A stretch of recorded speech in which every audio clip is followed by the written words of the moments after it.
아바냐바라밀. 아바냐바라밀.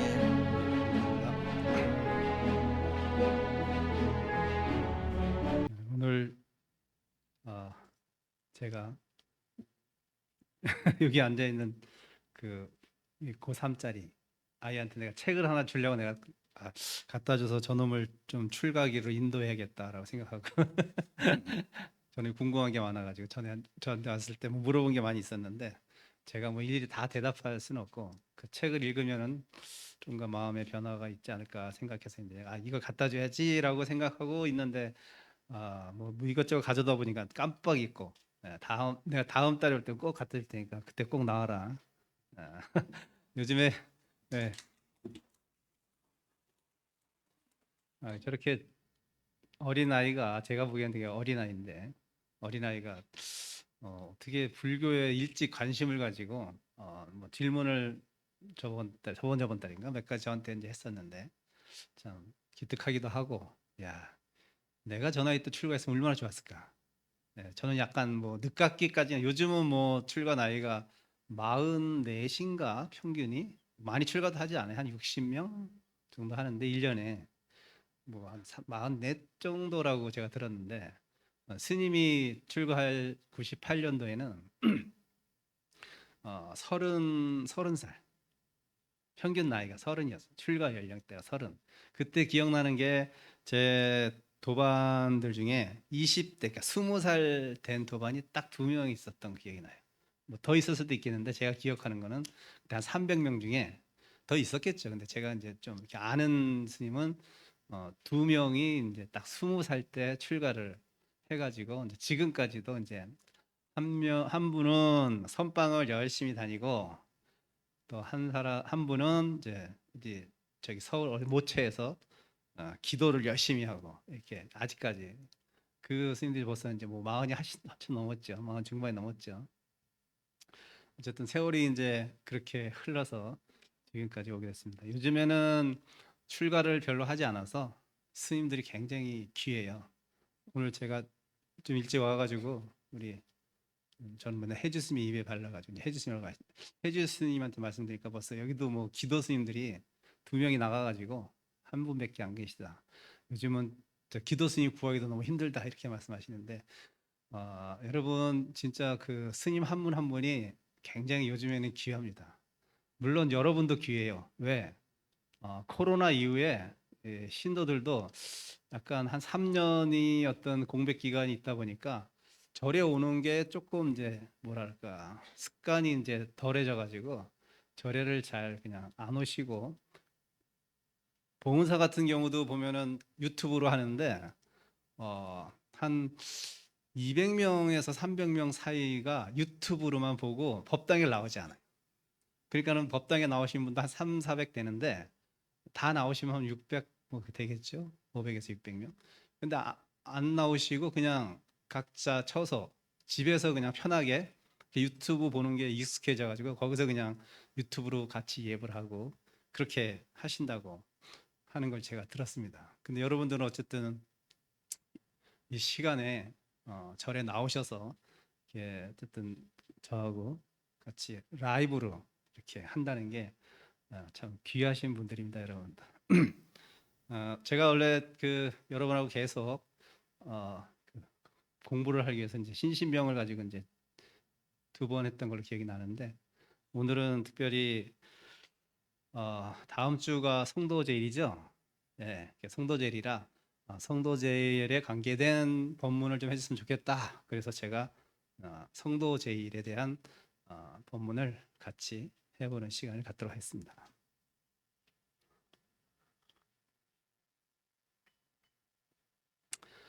어, 부처님이 오신 날은 석가탄신이라고 하고 뭐 출가제일도 있고 성도제일도 있는데 4대 명절 중에 어느 게 가장 뭐 가치를 두자면 어느 것이 가장 가치 있을까요? 성도제일. 근데 여러분들은 부처님 오신 날 그날을 아주 굉장히 큰 행사를 치르고 모든 절에서 다 그렇게 하고 있죠. 근데 사실은 물론 출가한 것도 시유한 일이긴 하지만 스님들도 저도 출가했어요. 출가한 스님들도 많아요. 그렇죠? 많은데 지금 뭐 조계 중에 한 10,000명 된다는데 10,000명의 스님들이 다 출가할 때는 무언가 뭐 사연이 여러 가지가 있겠지만 대부분의 공통된 어떤 공부하다 보면 이제 깨닫고 뭔가 도를 트고 득도하고 이런 게 아마 지상 최대의 목적이 될 텐데 출가는 했는데 그러지 못한 게 대다수잖아요. 저를 비롯해서. 그러니까 부처님이 출가는 하셨지만 결국 가장 중요한 건 깨달았다는 거예요. 그렇죠? 한마디로 결과물을 내놓으신 거예요, 우리한테. 네. 그 학생 중에 이런 애들 있잖아요. 가끔 보면 책상에는 오래 앉아 있어. 근데 성적은 맨날 똑같아. 성적이 안 올라. 등수가 안 올라. 그러면 걔가 뭐 우리가 공부 열심히 했다고 보겠습니까? 의자에만 앉아 있은 거지. 그러니까 그건 물론 이제 그런 인내력도 중요하지만 결국은 어떠한 결과물을 도출해서 그 결과물을 가지고 많은 사람 자기 자신에도 이롭게 하겠지만 많은 사람들한테 이롭게 한다는 것은 가장 큰 그분의 공덕이 아닌가 생각해요. 결국 부처님도 성도라는 걸 통해서 그 당신의 깨달은 내용이 깨달음이 그 가르침이 면면이 이어질 수 있고 지금까지 우리가 지금 여러분과 저와 듣는 자와 말하는 자로서 이렇게 만나게 된 인연도 어떻게 보면 부처님께서 그 성도하신 그것을 가지고 우리한테 말씀해 주시고 법을 전해 주셨기 때문에 또 그것을 가지고 저도 저 나름대로 이렇게 여러분한테 얘기를 해줄 수 있는 인연이 생긴 거죠. 성도라는 것은 어떻게 보면 4대 명절이 다 중요하긴 하지만 많은 분들 스님들께서는 성도 한 날, 그날이 가장 가치 있는 일이 이 인류사적으로 봐도 가장 가치 있는 일이 아닐까 이렇게 생각을 합니다.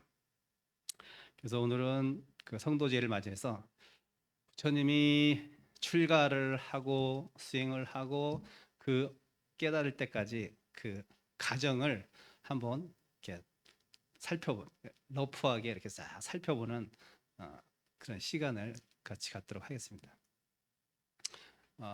아까 말씀드렸듯이 성도라는 것은 부처님이 깨달은 날을 기념하기 위해서 만듭니다. 자, 그럼 여러분, 그럼 가장 궁금한 게 뭐예요? 부처님이 뭘 깨달았을까?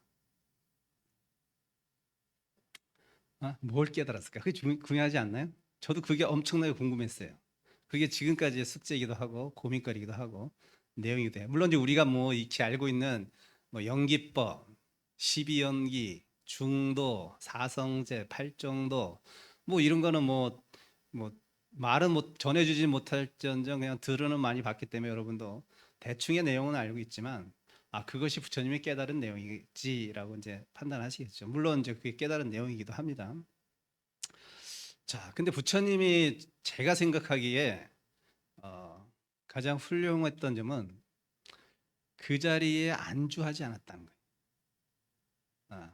그 자리에 안주하지 않았다. 자, 예를 들면 부처님께서 내가 이제 어떤 연유에 의해서 여러 가지 이유가 있겠지만 뭐 고전적으로 뭐 교과서에 나오기는 생로병사를 해결하기 위해서 출가하셨다라고 그렇게 이제 말을 하고 우리 다 그렇게 알고 있어요. 2600년 전의 일이기 때문에 그렇게 얘기할 수도 있는데 물론 그 내용도 맞죠. 그렇지만 부처님께서 2600년 전에 출가하셨을 때는 아마 많은 정치적이고 사회적이고 또는 그 가필라국의 어떤 국내적인 문제도 있고 아마 여러 가지가 복합적으로 돼서 출가를 했을 거라고 스님은 짐작하죠. 예, 교과서 내용과 좀 다르게 그 이면을 좀 보는 거죠. 그래서 어쨌든 출가를 하셔서 부처님께서 첫 번째로는 가장 당신이 위대한 점은 자기가 가지고 누리는 것을 한 번에 놓아버릴 수 있는 힘이 있었다는 것. 그것이 그분의 첫 번째 큰 공덕이죠. 힘이고. 왜냐하면 한 번 버려본 사람은 또다시 버릴 기회가 있으면 버릴 수 있어요.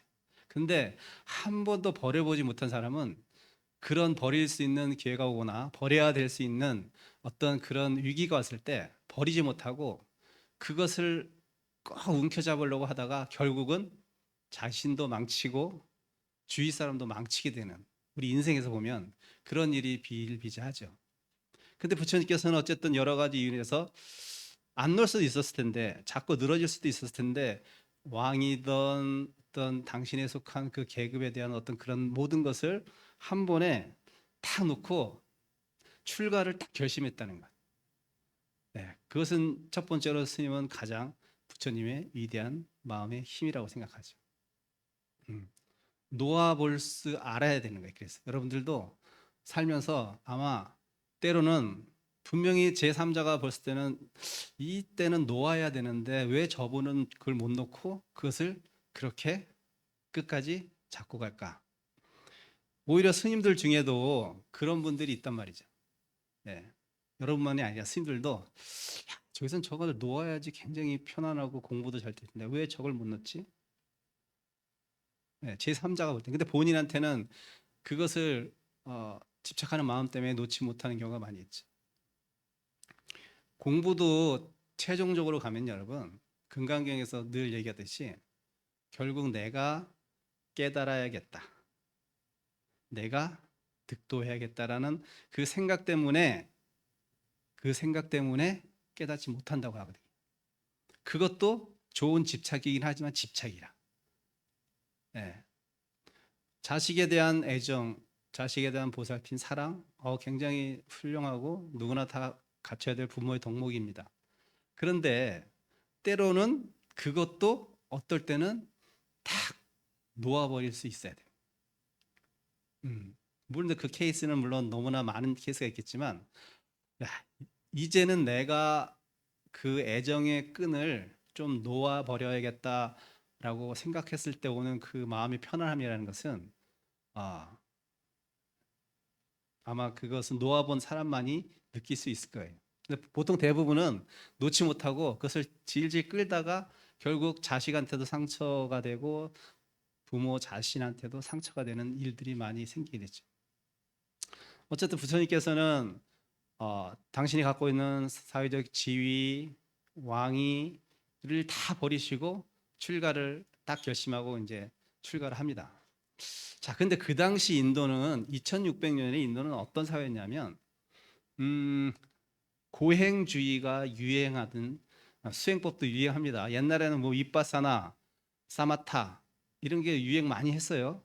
요즘은 또 바뀌어가지고 무슨 명상인데 무슨 벨 명상 이런 거 이런 명상 무슨 뭐 명상도 하도 다양하게 또 그런 가지를 쳐가지고 다양한 또 그 명상법이 또 이렇게 개발되고 지금 그런 걸 각자 또 하고 있는 걸 알고 있어요. 어쨌든 수행법도 유행이 있어요. 그 당시 부처님이 살고 계셨던 그 당시 2600년 전의 인도는 고행주의와 선정주의라는 두 가지의 수행법이 유행하고 있었단 말이에요. 두 가지 수행법. 그래서 부처님도 당연히 그 당시의 사람이고 그 당시의 문화적 혜택을 본 사람이기 때문에 당신도 물론 그 틀 안에서밖에 수행을 할 수가 없었겠죠. 그래서 29이라는 그 청년이 출가를 해서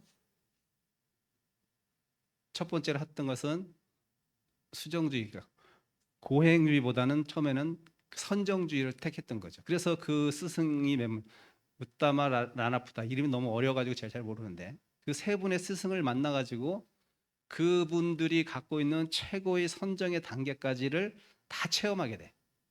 네, 뭐 그게 무슨 뭐 비상 비비상처가 최고라고 하고 뭐 식무변처 공무변처 해가지고 이제 하여튼 그 선정의 단계에 이름 붙이는데 그 단계까지 다 올라간 거예요. 자, 근데 문제는 뭐였냐면 내가 그 최고의 선정 삼매에 들었어요. 삼매에 들 동안은 너무나 행복해. 모든 것이 다 고요하고 안락하고 적정해. 자, 근데 문제는 그 선정에서 나왔을 때가 문제인 거예요. 나오면 어떻게 돼요? 다시 탐진치가 발동하는 거예요. 부처님도. 예, 그러니까 여러분도 똑같아. 살다 보면 내가 마음이 편안하고 모든 일이 잘 풀릴 때는 남한테 너그러워요. 주위 사람한테 너그럽게 수밖에 없어. 그래서 나는 참 좋은 사람이라고 생각하지만 결국 위기가 딱 닥치면 어떻게 된다? 표독스러워요. 절대로 자기 거 안 주려고 하고 뭉쳐 잡으려고 하고 그러잖아요. 그게 나쁘다는 게 아니야. 보통의 사람들의 삶이 다 그래요. 예, 다 삶이 그렇단 말이에요. 자, 그러면 그 사람이 진정한 남한테 보시를 베푸는 자이고 인정이 많은 사람입니까? 얘기하세요. 때로는 맞고 때로는 틀린 거야. 이게 보통의 우리 중생심이란 말이에요. 그거 잘못된 건 아닙니다. 다 그렇게 살고 있어요. 자, 그러면 그거는 결코 이타적인 사람의 삶이 아니잖아요. 이타적인 삶은 내가 힘듦에도 불구하고 베풀 줄 아는 사람이에요. 내가 어려움에도 알고 나눠쓸 수 있는 사람이란 말이에요. 이게 진짜 이타적인 사람의 삶이잖아요. 똑같아요. 선정도 삼매도 들어가서 너무나 마음이 선방에 앉아보면요, 여러분, 그 고요함이 주는 그 행복함이라는 게 있어요. 그건 무엇과도 바꿀 수 없어요. 너무나 마음이 편안하고 몸도 편한 상태이기 때문에. 자, 그렇지만 딱 나오면 앉아 있을 때는 너무 좋은데 이제 죽비 딱 치고 딱 입장에서 나오는 순간 나하고 별로 사이가 안 좋았던 스님 딱 보면 속이 끓어. 앉아 있을 때는 부처님이야. 근데 딱 저 문 밖을 나가면 다시 중생심으로 돌아가. 이거 뭐예요? 이거는 내 마음이 아직 완벽하다는 표현은 그렇긴 하지만 내 평정심을 유지해 갈 수 있는 힘이 없는 상태란 말이에요. 이런 선정, 이런 삼매 여러분 굉장히 좋은 삼매라고 생각할 수 있겠지만 그거는 깨달음하고는 아무 관계가 없는 삼매예요. 그냥 집중력이 좋을 뿐이란 말이에요. 그래도 어쨌든 부처님도 그렇게 삼매까지 다 올라갔는데 삼매 들서 선정했을 때는 너무나 행복하셨는데 결국 그 선정에서 나왔을 때는 다시 탐진치가 발동한 거예요. 그러니까 부처님이 가장 솔직하면은 내가 이 상태까지 올라가서 그 상태의 그 스승이 너는 이제 나의 경지까지 올랐으니 너하고 나하고 이 종단을 반씩 나눠서 이끌어가자. 이니까 제안을 받아요. 그렇죠. 지금으로 따지면 총무원장이 너랑 나랑 총무원 일을 반반씩 나눠서 권리를 행사하자. 이렇게 된 거야. 근데 보통 스님 같으면은 그럼 내가 그 자리에 올라가면 많은 뭐 존경과 그런 게 따르겠지, 이익이 따르겠지라고 생각하고 혹 그쪽으로 가서 그냥 그렇게 또 평상시의 삶을 살 수도 있는데 부처님은 솔직했던 거예요. 자신한테 너무 솔직했던 거예요. 아니야, 내가 추구하는 깨달음, 내가 추구하는 행복이라는 것은 어떨 때는 행복하고 어떨 때는 불행하고 어떨 때는 이타적이고 어떨 때는 이기적인 이런 것이 아니라 늘 고요한 그 상태를 유지하는 것. 어느 바깥 상황이 어떻든 나는 그 상태를 유지하는 이것을 추구하셨기 때문에 이건 아니야라고 과감하게 당신이 그 선정법의 최고까지 올라가는데 불구하고 포기해버립니다. 던져버렸어요. 던져버리고 그 다음으로 찾은 것은 뭐 두 가지밖에 없었으니까 당시 고행주의로 이제 가셨습니다. 그 고행주의는 그럼 어떻게 나왔냐면 인도 지금도 가면은 뭐 그 요기들 보면은 뭐 못 위에 이렇게 누워 있고 뭐 한쪽 다리 들고 한쪽 손 들고 있고 뭐 이거 다 그 고행주의에서 나오는 전통이에요. 저 수행법이 지금도 하고 있죠. 그 고행주의는 원래 인도 자체의 그 전통적인 바라몬들이 수행법이라기보다는 새로운 신진 수행자들이 그 수행법을 하기 시작했던 거죠. 신진 부처님과 같은. 그래서 부처님도 그들과 같이 똑같이 고행주의를 시작합니다. 몇 년 동안? 6년 동안. 그래서 부처님 고행상 보면 어때요? 배가 등가죽에 붙어 있고 갈비뼈가 다 드러나고 눈이 푹 파이고 이런 고행상 있잖아요. 그 정도까지 철저하게 고행을 했어요. 자, 그러면 도대체 고행이 깨달은 거 무슨 상관이 있지? 근데 그 사람들은 어떻게 생각했냐면 그 당시 인도 사람들은 이 몸은 더러운 것, 나의 영혼은 순수한 것, 그걸 지바라고 해요. 지와라고도 하는데 나의 영혼이 그 지와는 너무나 순결하고 깨끗하고 맑고 고요한 것인데 내가 살면서 그 탐진치에 물들어 가지고 거기에 때가 낀 거예요. 때가 꽉 그냥 낀 거야. 그러면 이 때를 벗겨내려고 하면 어떻게 된다?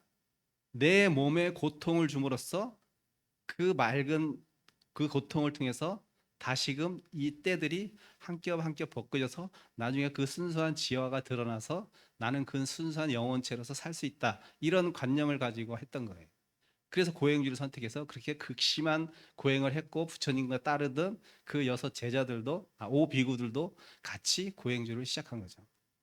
근데 부처님이 그 고행주를 해보니 육신을 아무리 괴롭혀 본들 어떻게 보면 3,000배 할 때는 여러분 뭔가 몸이 정화된 것 같잖아요.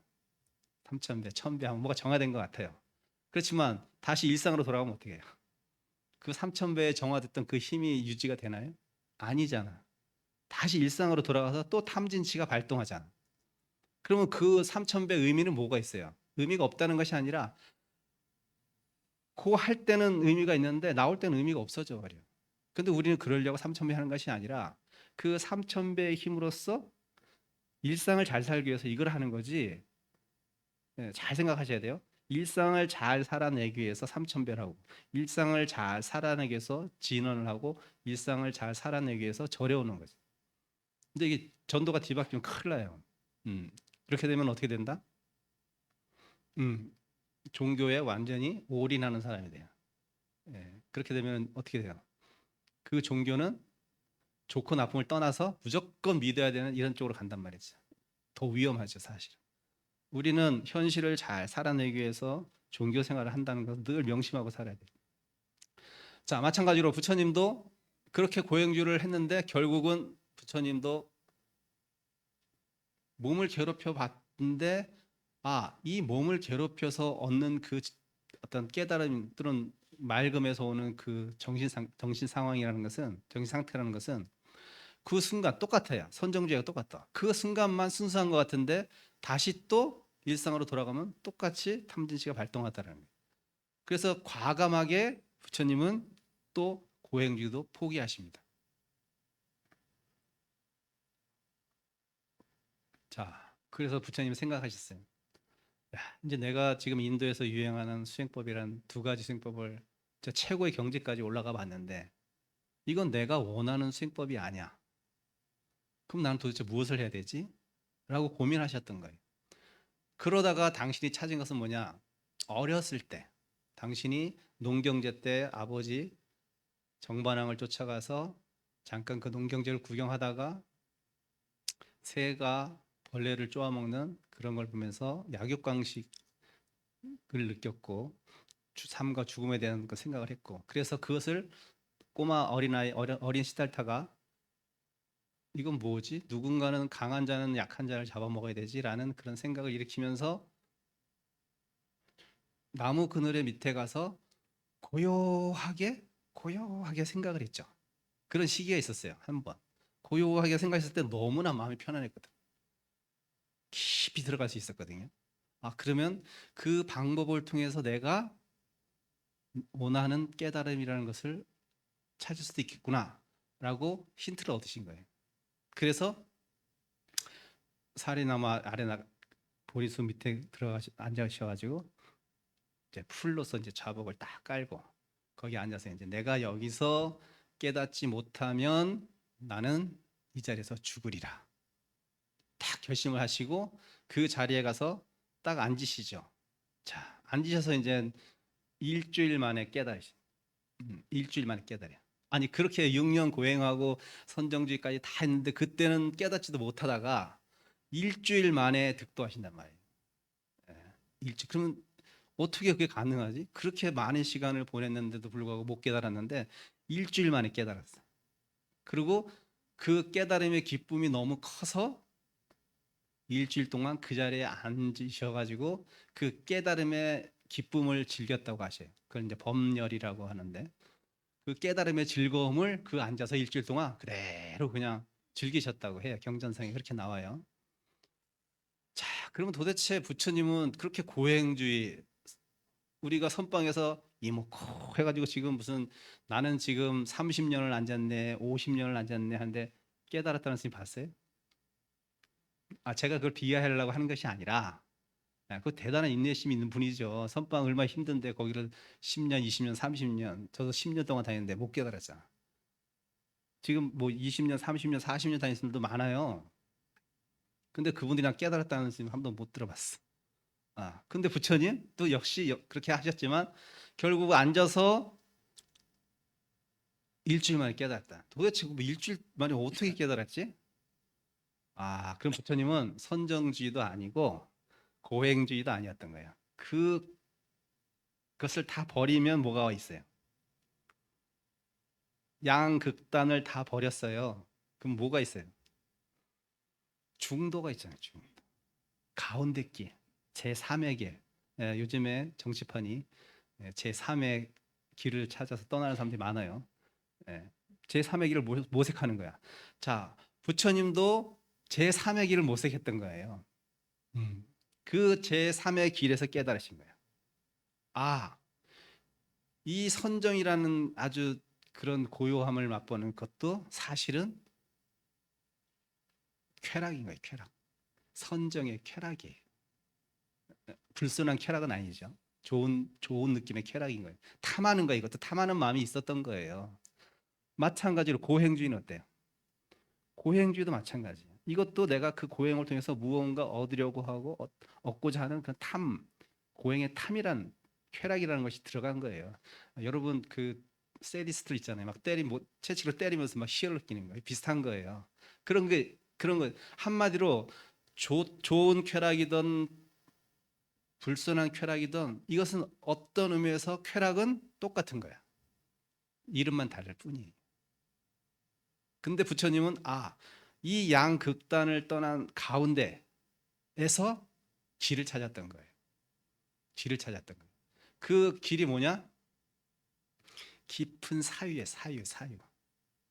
부처님은 선정주의를 통해서 깨달은 것도 아니시고 고행주의를 통해서 깨달은 건 아니고 사유를 통해서 깨달았던 거예요. 사유. 그럼 어떤 사유? 쉽게 얘기하면 여러분들은 사유를 깊게 안 하기 때문에 괴로운 거예요. 사유를 깊게 하면 어떤 단계까지 가냐면 깊어지면 여러분들은 여러분이 지금 애착하고 탐착하고 했던 모든 것들이 굉장히 무의미한 짓이었다는 것을 스스로 느끼게 돼. 굉장히 무의미하다는 것을. 그래 그것은 의미가 없다란 말이 아니에요. 그렇게 살고 결혼을 하고 자식을 낳고 사회생활을 하고 경제생활을 한다는 것이 무의미하다는 것이 아니라 내가 왜 경제생활을 하고 내가 왜 자식을 낳고 내가 왜 결혼을 하고 이 문제를 깊이 있게 사유하면 답이 다 나와. 근데 여러분들은 남들이 전해준 전통대로 관습대로 책에서 본 대로 그런 관계를 속에서 그것들을 생각하기 때문에 늘 새로운 고에서 윤에 돋듯이 쳇바퀴 돌듯이 도는 거예요. 예를 들면 사유를 좀 깊게 해서 결혼을 하는 사람은 어떤 식으로 그 상대편을 컨택하냐면요. 저 남자는 어째 대기업에 다니고 좋은 대학을 나왔어. 내가 저 남자가 결혼하면 그래 나는 사랑 한 30%만 주면 저 사람은 70%를 나한테 줄 거야. 경제든 마음이든. 예. 마찬가지로 반대도 똑같아. 남자도 마찬가지예요. 내가 30% 주고 70% 받으려. 똑같이. 그러니까 내가 막상 결혼 생활 해보니 내가 70%를 줘야 되는 상황이면 짜증나는 거죠. 난 받으려고만 했는데. 근데 결혼에 대한 사유를 깊게 한 사람은 그런 식으로 아주 깊게 하면 결혼 안 하고 적당히 사유를 하면 어떻게 결혼 생활을 하냐면 에휴 내가 더 사랑해줘야지. 저 모자란 인간 내가 더 사랑해줘. 사람 만들어야지. 그러면 그 남자가 아무리 못난 짓하고 능력이 없어도 왜 마음가짐이 난 그렇게 접근했기 때문에 다 용서가 되면서 그냥 넘어가. 근데 내가 받으려고 상태에서 결혼 생활을 하려고 하는 사람은 어떻겠어? 당연히 못 미치지.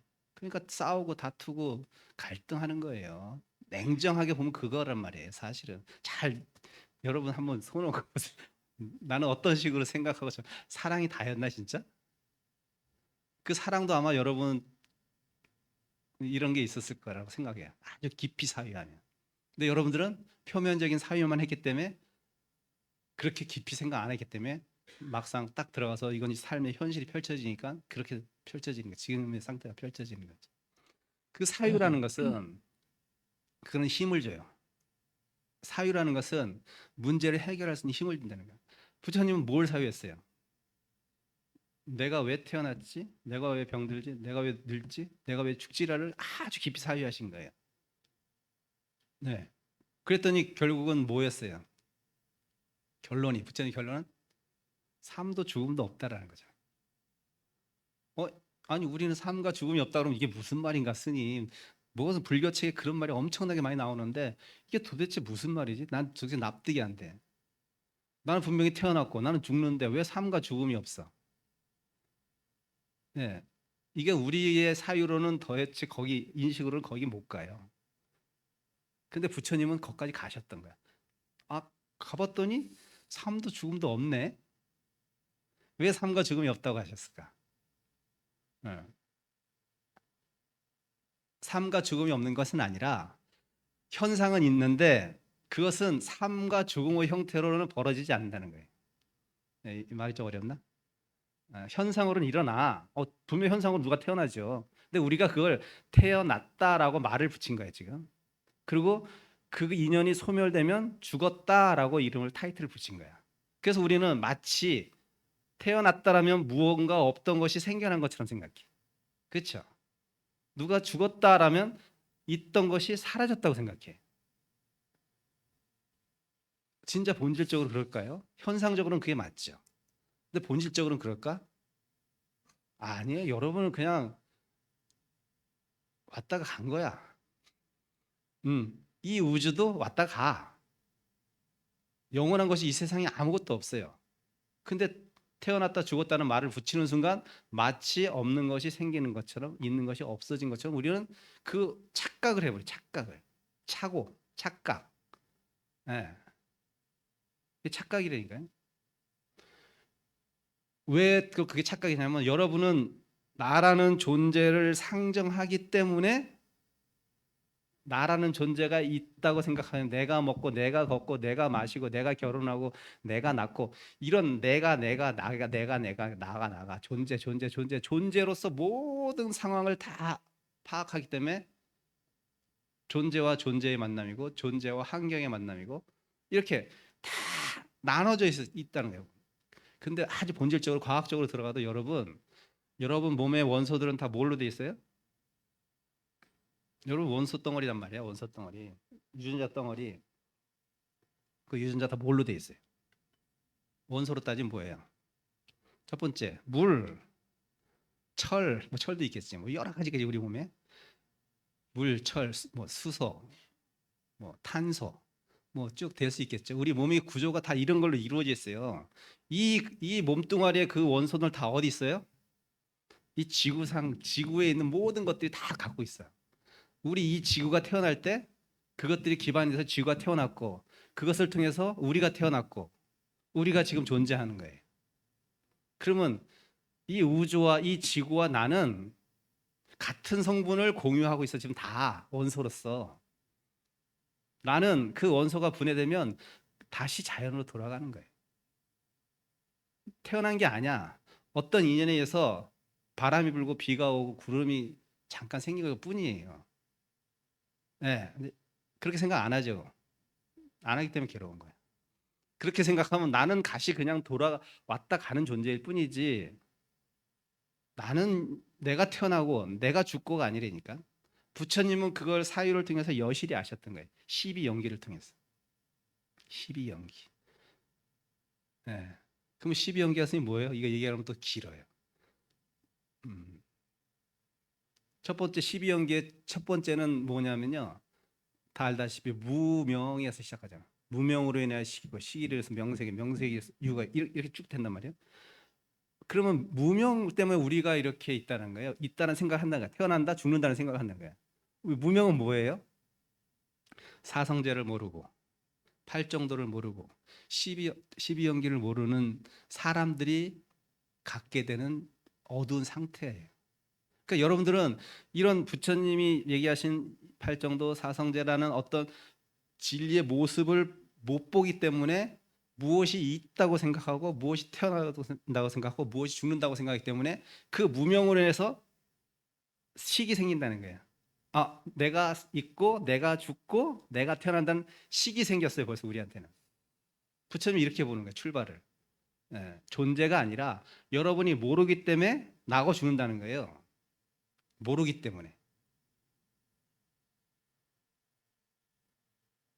이 말을 이해를 못하면 부처님이 하신 말씀이 굉장히 먼 것처럼 느껴지고 나와 생활은 별개인 것처럼 느껴지지만 결국 깊이 사유하게 되면 아, 나라는 존재 이것은 내가 스스로 존재하는 것이 아니라 모든 것과 다 유기적으로 연합돼서 인연이 딱 떨어질 때, 인연 화합이 될 때 나라는 존재에서 존재라고 하면 또 있다고 하니까 참 표현을 그렇게 할 수밖에 없지만 그렇게 있게 되는 인연이 되는 거예요.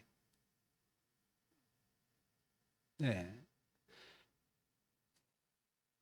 그래서 여기서 가장 중요한 것은 뭐냐면 무명으로 인해서 식이 있다는 말은 뭐냐면 그 생각이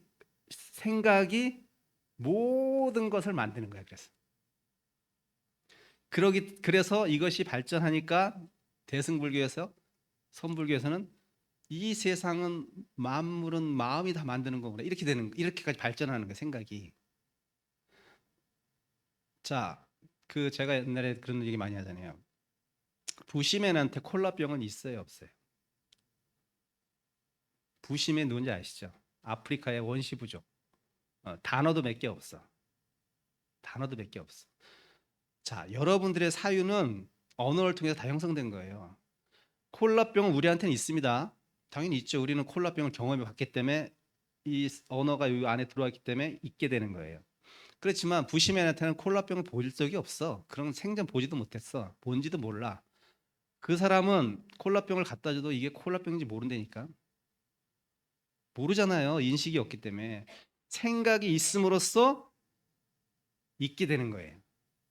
여러분이 태어난다. 내가 있기 때문에 라는 딱 생각하는 순간 탄생이 있고 죽음이 있게 되는 거예요. 그러면 내가 없다는 생각을 하면 그러면 나는 불생불멸인가요? 그런 말이 아니라 현상적으로 존재하지만 그것이 무슨 존재가 나고 죽는 게 아니라는 얘기를 하는 거예요, 지금. 우리 식이 그렇게 돼 있어는 거야. 콜라병은 우리한테는 있고 부시맨한테는 없어. 그러면 도대체 콜라병은 있는 거야, 없는 거야? 있기도 하고 나한테는 있는 거고 저기는 없으니까 있기도 하고 없기도 하고 이렇게 말할 수 있겠죠. 부처님이 깨달았던 내용이 여러 가지가 있지만 가장 중요한 핵심은 우리한테 이 마음의 존재가 어떻게 작동하는지를 알려주신 거예요. 이 놈이 어떻게 작동하는지. 그 첫 번째가 식은 언어를 통해서 완성된다. 그래서 결국은 내가 생각을 어떻게 하느냐에 따라서 내 세계가 펼쳐진다. 내가 생각을 어떻게 하느냐에 따라서. 그럼 내가 옛날에 우리가 조선시대에 태어났다고 생각해 보세요. 그러면 남성분들은 어때요? 그런 교육에서 사회적 분위기가 자랐을 거 아니에요. 그러면 여자는 어떻게 돼? 나의 소유물이야. 부속물이야. 그쵸? 그때는 그게 그렇게 생각하기 보편적인 조선시대의 양반들의 생각이었잖아요. 그 좋고 나쁨을 떠나서. 지금 그렇게 했다면 어떻게 된다? 남자 쫓겨나죠. 페미니스트한테 돌팔매 맞아요. 큰일 나. 아니 그러면 그 당시 때 그 남자들의 보편적인 사유는 어땠어? 여성에 대한 사유는 거기까지야. 그렇기 때문에 여성과는 거기까지였던 거야. 근데 지금의 현재의 남성들은 여성들을 그렇게 판단했다가는 큰일 나지. 신무지상에 오르내리지. 자, 아니 왜 여자라는 존재는 그때도 있었을 것이고 지금도 있을 것이고 앞으로도 있을 것인데 그럼 앞으로 또 어떻게 될까? 그건 저도 모르겠어요. 어떻게 될지. 존재는 늘 똑같은데 왜 존재를 사유하고 생각하고 하는 방식은 왜 또 달라지고 그 달라진 생각 속에서 대하는 방식도 또 달라지잖아요. 결국은 여러분이 삶과 죽음뿐만 아니라 괴로움과 또는 행복이라고 하는 것, 그 모습이라는 것들이 다 결국은 내가 어떻게 그것을 인식하고 어떻게 받아들이냐에 따라서 다 펼쳐진다는 거예요. 늘 긍정적인 사람은 긍정적인 마인드로 사람들을 보고 환경을 또는 조건을 또는 이 세상 나한테 다가오는 경계를 바라보기 때문에 나는 늘 그것을 좋은 방향으로 해석을 해. 그렇죠? 당연히 그렇게 되잖아요. 네, 좋은 방향으로 해석한다고 늘 나한테 좋은 일만 오는 건 아니에요. 그렇지만 그것을 좋은 마음으로 해석을 할 수 있는 힘이 있기 때문에 다른 사람은 괴로움이라고 하지만 자기한테 괴로움이 아닌 것이야. 내가 당연히 자식을 낳았으니까 자식에 대한 괴로움은 내가 맞아야지라고 하면은 그 사람한테는 내가 자식을 왜 낳았을까 이렇게 생각하는 사람과는 너무나 다른 식으로 자식을 바라보고 문제를 바라본단 말이죠. 그러니까 우리가 이 생각을 고쳐먹지 못하면 또는 식을 전환하지 못하면 여러분의 삶은 늘 똑같이 반복된다. 여러분의 괴로움은 늘 똑같이 반복된다. 여러분의 슬픔은 늘 똑같이 반복될 것이다. 자, 그럼 어떻게 할 거예요? 계속 그렇게 사신다면 저는 얘기할 필요가 없고, 그렇게 살고 싶지 않으면 생각을 바꿔라. 생각을 바꿔라. 아, 그래도 스님 생각을 바꾼다는 게 그렇게 쉬운 일인가요? 당연히 그렇게 쉽지 않죠. 쉽지 않아요. 쉽지 않기 때문에 깨달은 자가 없는 거예요, 많이. 쉽지 않기 때문에. 쉬우면 벌써 우스드럽게 나왔겠지. 자, 그럼에도 불구하고 우리는 해야 돼. 왜? 보다 행복하게 살기 위해서. 자, 그러면 이제 스님이 가르쳐 줄 테니까 생각을 바꾸는 방법. 첫 번째, 무엇이 경계가 닥치면 여러 가지 경계가 있을 수 있겠지만 경계가 닥치면 그것은 그냥 지나갈 것이다. 이렇게 생각하세요. 그것은 또 내가 생각하기 나름으로 변할 것이다. 라고 생각하십시오. 그리고 이 지금은 나한테 이 고통이 이 괴로움이 결국 시간이 지나면 또 다른 모습으로 나한테 다가올 것이다. 이렇게 생각하세요. 그러면 지금 다가오는 괴로움과 문제가 힘들지 않다는 것이 아니라 덜 힘들어, 덜. 그러면서 좀 마음이 좀 차분해지고 그것의 실상을 볼 수 있는 힘이 생겨요. 내가 괴롭다는 생각에 빠지면 그 실상을 제대로 볼 수가 없어요. 그래서 어떤 문제가 발생하고 나를 괴롭게 하는 것들이 발생하면 그래, 노래 가사처럼 그것 또한 지나가겠지. 그 또한 지나가겠지. 왜? 부처님께서 모든 것은 변한다고 했으니 내가 그것을 대하는 생각의 방식도 변할 거야. 그러면 그 상황도 변하니 내가 굳이 지금 이 상황을 괴롭다 그래서 내가 앞으로 저걸 가지고 계속 괴로울 거라고 미래 짐작하고 힘들어하지 말라는 거예요. 근데 우리는 보통 그렇게 마치 없던 괴로움도 미래의 괴로움을 미리 끌어다가 현재의 고민거리로 던져놔. 그러면서 힘들대. 왜 미래의 괴로움을 지금까지 끌고 오냔 말이죠. 지금 괴로움도 해결하기 쉽지 않은데. 미래의 걱정은 미래의 괴로움은 미래한테 떠맡겨 버리세요. 내가 자식의 괴로움이 무서워서 자식을 못 낳진 않잖아. 그렇죠? 예. 그 놓고 생각하세요. 놓고 싶으면 놔야지 어떻게 해. 놓고 예. 그때 생기는 괴로움을 내가 어떻게 순화시키고 긍정적으로 승화시킬 것만 생각하지 예. 이미 벌어진 일에 대해서는 너무 걱정하지 마시라. 그대로 수용하라는. 그래서 결국 부처님은 깊은 사유를 통해서 그 생각하는 방식에 문제가 많았구나 우리가. 언어에 너무 그렇게 우리가 관념에 휩싸여 있었구나. 그래서 더 나아가 생각한 게 어떻게 생각하셨냐면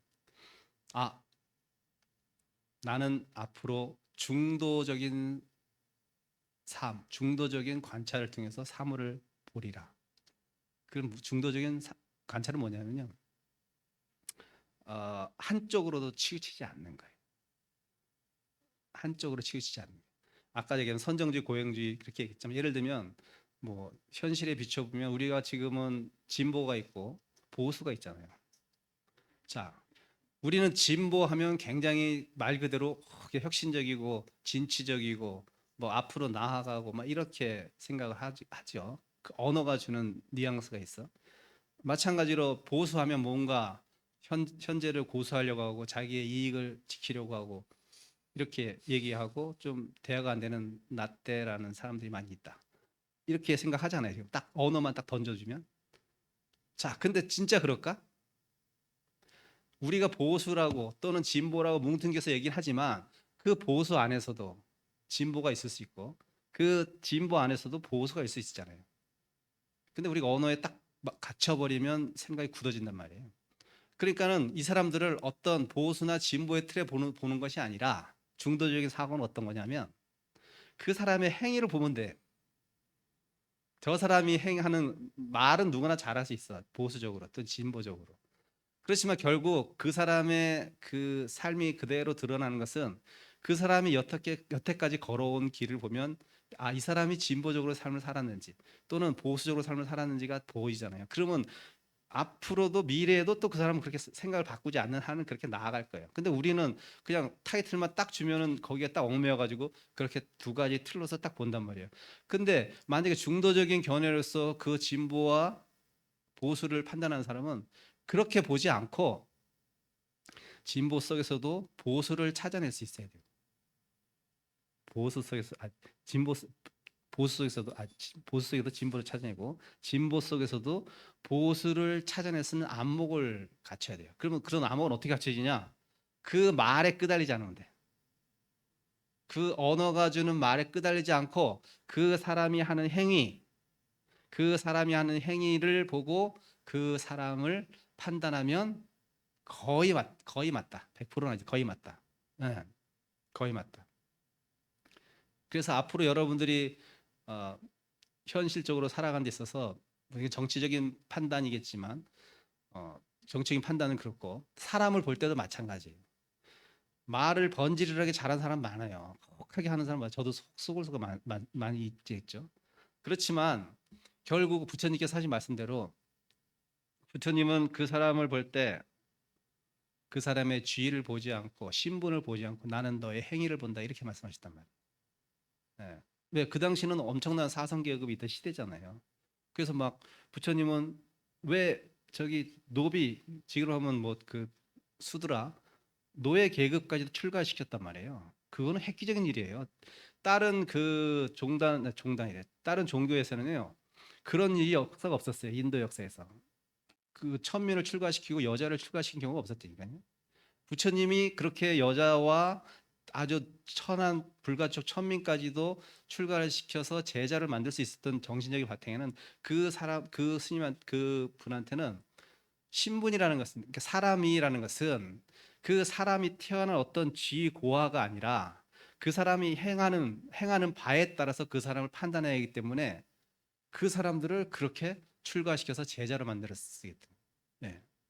여러분이 만약에 저 사람은 사람을 죽인 살인자이기 때문에 절대로 성불할 수 없을 거야. 그렇죠? 생명을 죽이면 성불할 수 없다고 생각하죠. 그럼 그 사람들을 출가시키면 안 되잖아요. 부처님은 살인자를 출가시켰어요. 누구예요? 앙골라 라마를 출가시켰어. 99명을 죽인 살인자를 출가시켰다니까요. 만약에 보통적인 우리가 갖고 있는 인식 틀 안에서는 살인자? 어이구 가까이 해도 무서운 사람. 근데 한 명이 아니고 99명을 죽였어. 근데 그 사람을 출가시켜서 앙고라 라마가 깨달아서 아라한이 됐잖아요. 자, 그러면 우리가 생각하는 죄도 마찬가지고 죄인도 마찬가지고 그것은 어떤 인연에서 현상적으로 일어날 수 있는가 본질은 아니라는 거예요. 인간의 본질은 살인자가 아니란 말이에요. 인간의 본질은 부처님 판단하기에는 선함을 추구하는 존재들이에요. 선함을 추구하는 존재. 그렇기 때문에 그 사람의 행위에 따라서 그 사람의 선과 악이 정해지는 것이 선과 악을 행했기 때문에 그 사람이 선과 악을 갖는 사람, 선과 악이 원래 있어서 선이라는 게 따로 있고 악이라는 게 따로 있어서 그 사람이 그 선을 행했을 때 그 사람이 선에 물들었던 게 아니라 그 사람이 선을 행함으로써 선이 완성되는 거고, 악을 행하기 때문에 악이라고 규정하는 거지, 악과 선은 따로 있는 것이 아니라는 거죠. 그래서 여러분들도 앞으로 사람을 판단할 때는 그렇게 중도의 입장에서, 중도 입장이라는, 다시 얘기해서 남자라는 생각도 떠나야 돼요. 여자라는 생각도 떠나야 되고, 한 존재로서만 그 사람을 보면 그 사람이 이해가 되는 거예요. 여자, 남자라는 어떤 인식의 틀에서 사람을 보게 되면 여자가 왜 저래? 남자가 왜 저래? 남자 놈이 왜 울어? 남자도 울 수 있지. 저도 요즘 드라마 보고 보는데 교수님 마음 약한 사람이야? 그렇게 판단하면 안 되는 거예요. 인간이기 때문에 울 수 있는 거고, 인간이기 때문에 웃을 수 있는 거지, 뭐 여자기 때문에 남자기 때문에 이런 게 어디 있어. 사고, 고정관념적인 사고의 틀에 박힌 사람은 그렇게 판단하는 거예요. 그렇지만 사유를 깊게 하고 현명한 사람은 그렇게 안 보는 거죠. 인연에 따라 울 수도 있고 웃을 수도 있는 거지. 네, 그렇게 규정하지 않아요. 뭐라고 딱 규정하지 않아. 네. 자, 그래서 부처님이 하신, 뭐 다 얘기는 못했지만, 부처님이 성도하셔서 많은 내용을 깨달으셨지만, 이제 스님이 판단하기 위해서는 첫 번째 우리한테 주셨던 큰 선물은, 아, 내가 지금 놓기 싫었던 모든 것을 한번 놓아볼 수 있었던 그 위대한 그 포기라고 우리가 표현하는데, 위대한 포기를 할 수 있었던 그분의 그 위대함, 그리고 내가 그 깨달음의 최고의 정점까지 올랐는데도 내 자신한테 너무나 솔직한 분이었다. 아, 그것은 내가 생각하는 게 아니라 꿈일 수도 있었을 텐데, 분명히. 그렇죠? 아닌 척 아니 하면서 선지사인 척 또는 깨달은 사람인 척 하실 수 있었을 텐데, 당신 자신한테는 너무 솔직한 분이었기 때문에 그것마저도 버리고 제3의 길을 찾아서 깊은 사유를 통해서 깨우쳤는데, 그 사유의 내용이 중도이고, 그 중도는 어떤 안목으로 세상을 보는 거냐? 중간여정 입장에서 안목을 보는 것이 아니냐? 아주 더 깊이 들어가면 옳고 그름도 없는 거고, 깨끗하고 더러움도 없는 거고, 남녀도 없는 거고, 예, 그건 다 우리가 만들어 놓은 틀이야. 그 틀은 진실이 아니에요. 그냥 말 그대로 틀일 뿐이야. 그 틀을 파괴할 수 있는 우리한테 안목을 줬는데, 그 틀을 파괴할 수 있는 무기는 뭐냐? 생각을 고쳐먹으면 된다. 내 생각을 고쳐먹으면 된다는 것을 우리한테 알려주신 거예요. 네. 제가 생각하기에는 그분의 가장 위대한 성도의 깨달은 내용은 바로 그, 제가 지금까지 얘기한 몇 가지 중에 이라고 생각을 합니다. 물론 거기에 동의하시는 스님도 있을 것이고 동의 못하는 스님도 있겠지만, 스님이 생각하는 것은 부처님 그 위대한 포기, 그리고 당신 자신에 대해서 굉장히 솔직했다는 것, 그리고 이 마음이 모든 것을 만들었다고 우리에게 알려주셨던 점이라고 생각을 합니다. 본문은 이제 여기까지 하고, 제가 이제 글을 읽다가, 이거는 저 법륜 스님이 새 다짐 10가지 덕목 해가지고 이제 하셨는데, 참 내용이 좋아서 같이 좀 공유 좀 하고 끝내겠습니다. 그냥 듣고 그냥 한 귀로 흘려셔도 돼요. 자, 첫 번째 10가지 중에 첫 번째, 무엇이든 긍정적으로 생각하자. 이거 저하고 비슷하잖아요. 무엇이든 긍정적으로 생각하자. 두 번째, 제가 아까 한 말이네. 사랑받기보다는 사랑하는 사람이 되자. 또 세 번째, 이해받기보다는 이해하는 사람이 되자. 네 번째, 도움받기보다는 도움 주는 사람이 되자. 다섯 번째, 의지하기보다는 의지처가 되는 사람이 되자. 여섯 번째, 화내지 않는 사람이 되자. 일곱 번째, 미워하지 않는 사람이 되자.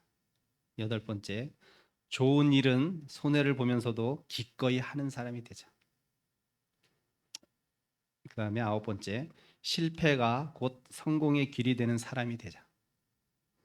열 번째, 모르면 묻고 틀리면 고치고 잘못하면 뉘우치는 사람이 되자. 뭐 이거 한 가지만 해도 훌륭한 사람인데 10가지 다 지킬 수 있을지 모르겠지만, 여러분도 이 중에 한 가지라도 올해 딱 지키셔가지고, 내가 그래 사랑받기보다는 내가 사랑하는 사람이 되자, 하나를 한번 실천해보자 하는 그런 한 해가 됐으면 좋겠습니다. 감사합니다.